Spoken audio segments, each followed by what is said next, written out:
Okay, we're going live again on Saturday, June 11th.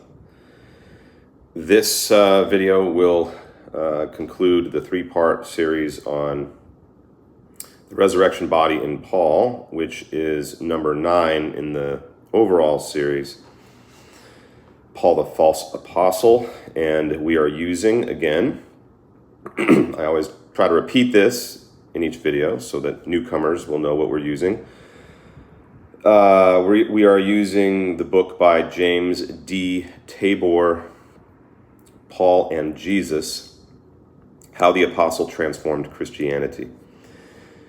This is the last section of chapter 3 in the book.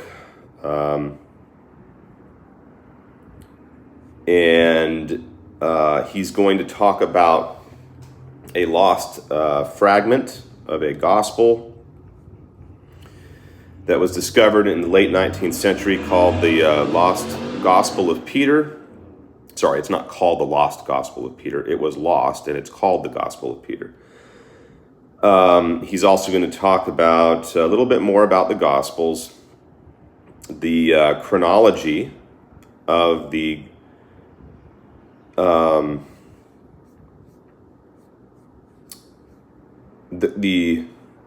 how do I want to put this?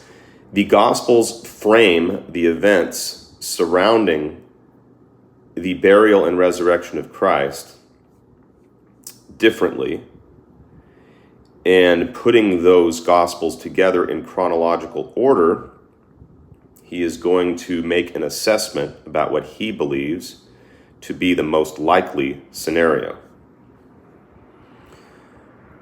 Obviously, he and I also would prefer to think that the most reliable accounts are going to come from those Gospels that come earlier. And as we mentioned before, Paul's writings come even earlier than the Gospels. And that's why we started out with Paul earlier, and why he started out with Paul earlier in the chapter.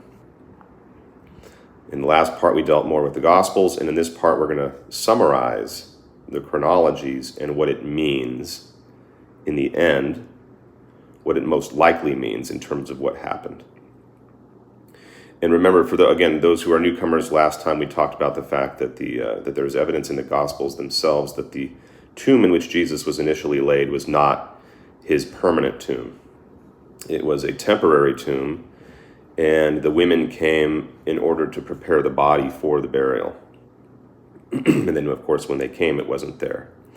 Anyway, let's go ahead and start. Sometimes clues show up from the most unexpected quarters. In 1886, a fragmentary 8th century copy of the lost Gospel of Peter was found buried in the grave of a monk in Egypt, Eusebius, a monk in Egypt.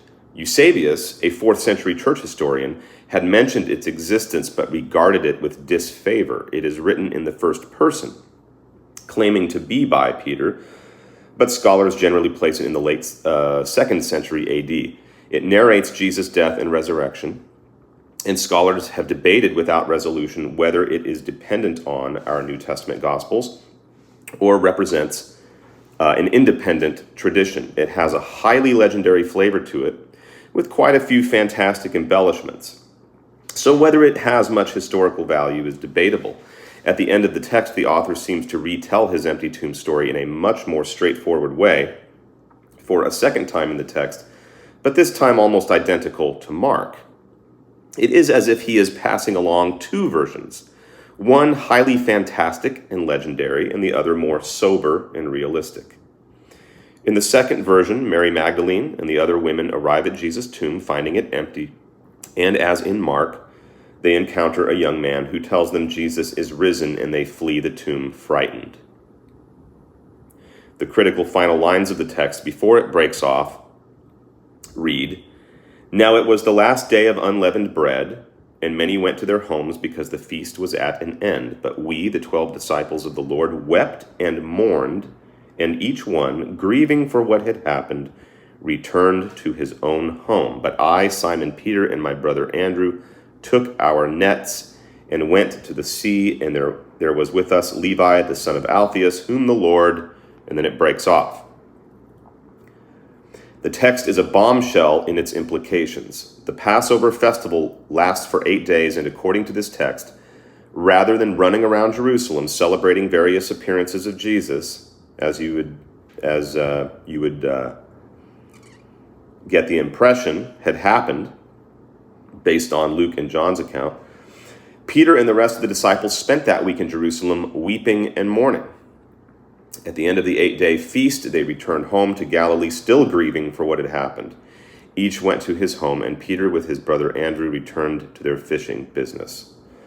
This evidence that the followers of Jesus returned home to Galilee in despair and mourning and even went back to their businesses, and only some time later in Galilee began to have faith that Jesus had been raised from the dead, rings true with the rest of our evidence when put in proper chronological order. The body of Jesus resting in a tomb in Jerusalem was no threat to their faith that Jesus, though dead, had been vindicated by God and was indeed the Messiah they had hoped for.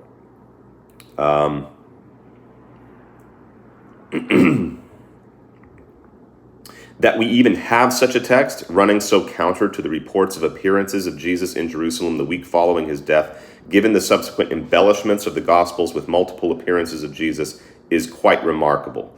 The text also fits in with Mark, who mentions no appearances of Jesus, but also relates the tradition that the disciples returned to Galilee. It is more than likely that the Gospel of Peter, after this abrupt break, goes on to narrate a quote-unquote sighting of Jesus by Peter, Andrew, and the others on the Sea of Galilee after they had returned to their fishing and given up hope. Strangely, we have a version of this story tacked on to the end of the Gospel of John. An extra chapter, 21, like an appendix, after the original text had clearly ended with chapter 20. It has been edited to read as if Jesus had already been appearing to the disciples in Jerusalem and now just showed up in Galilee. But it is clear that it reflects an entirely independent source, preserving a story very similar to the ending of the Gospel of Peter. Peter has returned to the Sea of Galilee with a few others, and he has gone back to fishing. They are out in the boat when they think they see Jesus distantly on the shore. The way the story is related, even though the author of John has elaborated and embellished it, shows that this tradition of a return to Galilee and a resuming of the fishing business was a persistent one.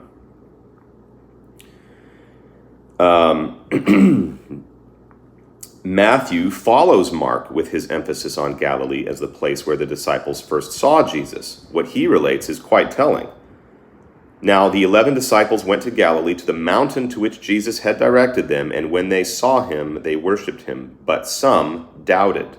Matthew 28:16-17. Presumably, Matthew is associating a specific mountain as a place of visionary experience, much like his account in chapter 17, where Jesus appears as a transfigured shining being with Moses and Elijah. Many scholars have suggested that the account of the transfiguration, related also in Mark 9, is a misplaced resurrection story. But whether that is the case or not, what we learn here is that Matthew only knows a single story of Jesus appearing to his disciples. It takes place in Galilee, a misty mountain visionary experience. And some doubted. That's important. If we put all our sighting evidence together in a chronological order from all our sources, including the evidence we have surveyed from Paul, we get an interesting breakdown, and one can clearly see how the stories expand and develop. What follows is a basic summary. Paul. Okay, so we're going to start with Paul, and then we're going to go to Mark, Matthew, Luke, the appendix of John, the Gospel of Peter. So he's going to pull all of this together, okay? Paul had his revelation of Christ approximately 7 years after Jesus' crucifixion. He claimed that he saw Jesus in a glorious heavenly body. Twice in his letter, 1 Corinthians, he equates his own experience with that of those who had seen Jesus earlier, based on traditions he had received, namely Peter, or Cephas, the 12, a group of 500 at once, James, and the rest of the apostles. Last of all, as to one untimely born, he was seen also by me, Paul says in 1 Corinthians 15:8. Am I not an apostle? Have I not seen Jesus our Lord? He says in 1 Corinthians 9:1. He does not say when or where these earlier sightings by the others took place, but since he mentions the 12, he might be referring to a time when Judas Iscariot, who was dead, had been replaced, which would mean several weeks had passed since the crucifixion of Jesus. Mark has no accounts of anyone seeing Jesus but the young man who meets the women at the tomb and tells them explicitly to go tell the disciples they will see Jesus in Galilee. Matthew relates that the women who first went to the tomb are told by an angel to go tell the disciples they will see Jesus in Galilee. As they run to convey this message, they meet Jesus, who repeats the message even more explicitly, "Tell my brothers to go to Galilee, and there they will see me." Matthew closes his gospel with the scene on a mountain in Galilee, clearly somewhat later, in which the 11 disciples see him, though he mentions that some of them doubted it was Jesus. Luke writes that later on, that first Sunday, 2 men who were walking on a road outside Jerusalem met Jesus and shared a meal with him, at first not recognizing him. Subsequently, he says that Peter then saw Jesus, but no details are given, only the report. That evening, Jesus appears in the room where the 11 disciples are gathered and eats with them, showing them his physical body of flesh and bones and convincing them he is not a ghost or spirit. John says that Jesus first appears to Mary Magdalene outside the tomb on Sunday morning. Later that evening, he appears to the rest of the disciples, showing them his wounds, but Thomas is not present. 8 days later, he appears again where they are staying, and Thomas is able to see and even touch his wounds, which convinces Thomas he is not seeing a ghost. The appendix to John, chapter 21, relates a separate story, unconnected to the main narrative, and taking place in Galilee, where Peter and the other disciples have returned to their fishing, but see Jesus on the shore from a distance. They come to land, and he is cooking fish on a charcoal fire, and they eat together. The Gospel of Peter ends with the disciples leaving Jerusalem a week after the crucifixion and returning to Galilee. Even though Mary Magdalene and the women have found the tomb empty, the disciples have no faith that Jesus is alive. They are in despair, mourning the death of Jesus, and they return to their fishing business. Unfortunately, the text breaks off at that point. 2 important observations emerge from this breakdown of sources.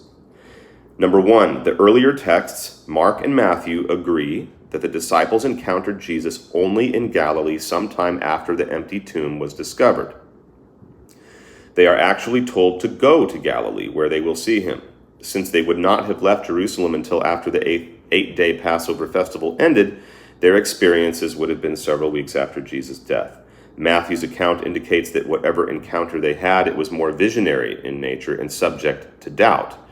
As a kind of addendum to the Galilee tradition, even though they come later chronologically, the Gospel of Peter and the appendix to John indicate that Peter and the others returned to their homes in Galilee, and that Peter and his brother Andrew resumed their fishing business. Number 2, the later accounts, Luke and John, put Jesus' appearances in Jerusalem as immediate, on the same day as the tomb is discovered empty. Jesus appears a flesh and blood human being, shows his wounds, and eats meals to demonstrate that he is not a ghost or spirit. The strong impression one gets is that the empty tomb is directly tied to Jesus appearing, and one is dealing here with the idea of resurrection as the literal resuscitation of a corpse. These dichotomies are quite striking. So I'm going to read this paragraph that I started off with in the last video to sum up this video. These dichotomies are quite striking. Where? Galilee or Jerusalem? When? Immediately on the day the tomb was discovered or weeks thereafter? And what? Visionary-like experiences or the resuscitation of a physical corpse? The internal evidence is decidedly in favor of the Mark-Matthew tradition. To even imagine that the kind of stories that Luke and John relate, set in Jerusalem, were circulating when Mark wrote his gospel is highly improbable. That Mark could publish the first gospel in Christian history and include no appearances of Jesus, with the focus on Galilee, not Jerusalem, pushes our evidence decidedly in favor of the Galilee option. It is also hard to imagine a text like the ending of the Gospel of Peter even existing unless it were related to a strong tradition of remembering the despair and sorrow of the disciples following Jesus' death as they returned to their vocations in Galilee, giving up hope. It is not an edifying story, but it is a realistic one, and it fits our earlier evidence.